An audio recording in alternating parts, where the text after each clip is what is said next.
चिसो चिसो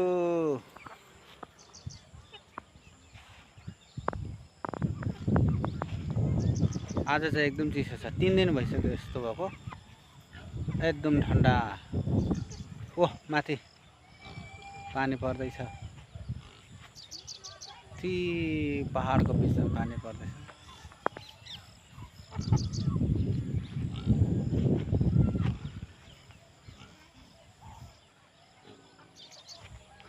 चिसो चिसो